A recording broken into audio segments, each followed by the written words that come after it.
What's up, everyone? You're tuned in to the channel Eeps. I'm your host, EEPMON, episode 89. And today, on a Saturday evening, I would like to talk to you about environments, settings, places where we get inspiration. Because in my creative career, or artistic career, whatever you want to call it, I found that different environments activate certain parts of my brain. I don't know what it is, but I find that I am better at doing certain tasks under different environments. So, for example, today I had to kind of ideate for some um, project. And of course, sure, when you ideate or mind map, I could do it here. I have another desk down there right across where I could just like sit down and think about it. But I instead I rather be in a place where there's more activity, people, conversations, people passing by. So I went to a coffee shop. I went to the Jackson Cafe in the Auto Art Gallery. And I don't know what it is. I just can't describe it, but the idea that there's people going through, hanging out, conversations, background music, there's activity happening. And the space, it's really high ceiling, okay? Like several floors. Open space, very clean, modern, really relaxing, and of course my murals in the background too. But that's besides the point. So I think that adds to sort of like the um, serendipity or sort of the randomness that occurs in an environment setting, helps empower or impact or accelerate the ideation process. So I'm thinking, I'm looking up, I'm observing people going by and just writing things down, and having a bit of that activity keeps things dynamic, I guess. Whereas if I was to do it here in ideate, sure, but maybe I'll get very sleepy and I want to take a nap because it's very comfortable here too, right? Um, I also get ideate. I ideate. Yeah, when I'm running. Like today, this morning, I did an amazing run. Perfect weather. The weather is so incredible today here in my city, Ottawa. Did a morning run, and it just sort of I'm like I'm just zone out. Like I'm well not zone out, but I'm really like refocused just on my breathing, and then again I start to like think about other things that are in my mind, and I kind of drift off in that sort of trance, and I get ideas. I get like, oh, I could do this, I could do that. 1 second, folks, my air purifier thingy just kicked on, so let me just turn it off. There we go. So running also helps me to think of just some ideas to jot down, to plan for example, the upcoming band forum. There are a couple things like I have to prepare, and for some reason, running really helps me to ideate about that too.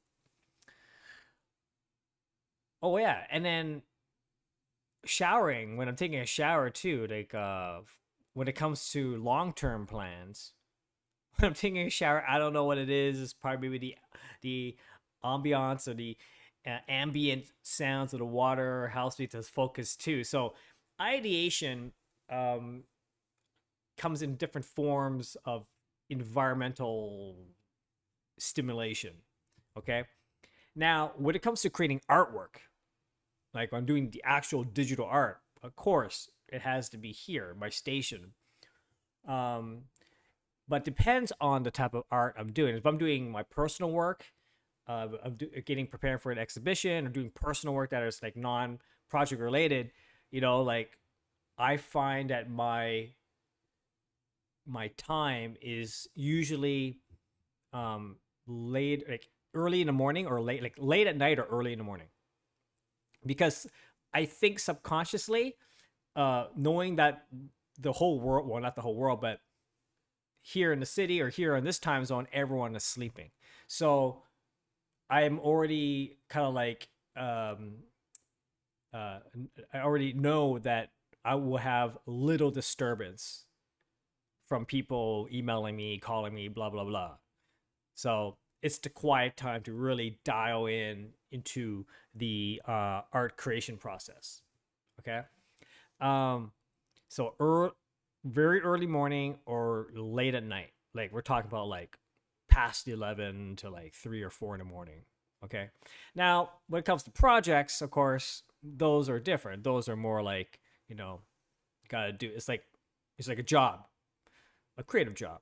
So you have to do it during the day. Preparing the presentation material. I do a lot of presentations, like too many to count. I don't know. I'm always doing presentations. I don't.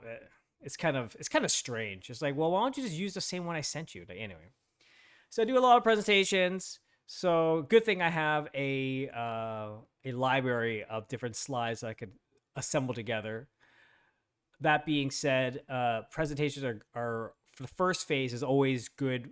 It's like an ideation phase. So I would uh, prefer to be outside to work on the initial. It's just getting the bare bones. But then I'm getting pretty, well, I am pretty good at it now that I could just like whip them out like crazy. So once I get the bare bones down, have a little coffee at a coffee shop, all good. Then I go back home, and usually it's during the day that I put the presentation material together and I solidify it. And I know that the first or second or even the third wave of going through the iteration, I'm always like, you know, adjusting it, fixing it, perfecting the slides and all that. So yeah, I think that different environments stimulate and activates different parts of the brain hemisphere, right? Traveling too is a big deal for me too. Like it's a huge and important factor in my creativity, my like, being inspired, because you're in a totally different environment, and it's it's healthy for creators. We have to be constantly stimulated by experiences, new environments, which will inform our creative process and the way we do things. So yeah, I thought I'd just do a spiel about that. Um, and it's healthy. So I personally do not believe that an artist. I mean, we have an artist. We have a studio, right? We have a place where we can do our craft. That being said, I find that a lot of industries or companies who hire artists to do things, or have an in-house designer or even in-house artist. No, I'll probably more in there are probably more in-house designers than there are artists. But I do think that those who are in the design field working at a 9 to 5 job in the design industry should also find inspiration beyond the walls of a cubicle. So if companies really want to thrive and innovate and be very healthy, um, I guess I'm just saying this for the creative sector, is that as much as it is a job, but creativity should be boundless, not within the confines of the cubicle or office interior, because that stifles innovation. That's pigeonholing creatives and forcing them within their space to be creative. That for me, that does not make sense. To be truly a creative, to fulfill their potential, their strength is really about the access to the freedom to create in and be inspired by new experiences. So I don't work in an agency. I don't work for a design studio. Or I guess I have, but that was like for like maybe like a couple months or something like that. That was back in the day when I was a student. But like the ask is so large. If you're creative, you're asked to like think up all these design ideas and prototypes, but then not go out and get inspired. Instead, you have to look online on a computer to look for inspirations by Googling stuff.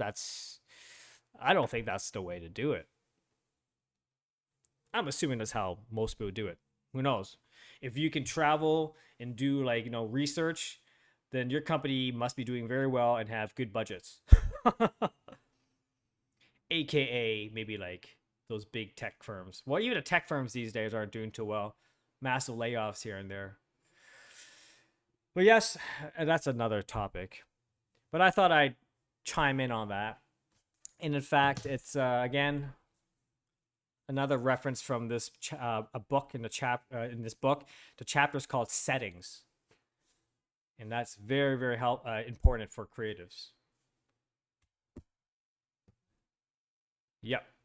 So that's thought I'd be very, it's a Saturday night. Thought I'd be very simple and just talk about environments, stimulus, inspiration for us creatives of the world. Okay, well, thank you for listening. Like and subscribe. Any comments, questions, let me know down below. And I'll talk to you tomorrow. Have a great evening. Have a great afternoon. Have a great morning wherever you are in the world. This is the channel Eps, episode 89. Signing off. Bye-bye.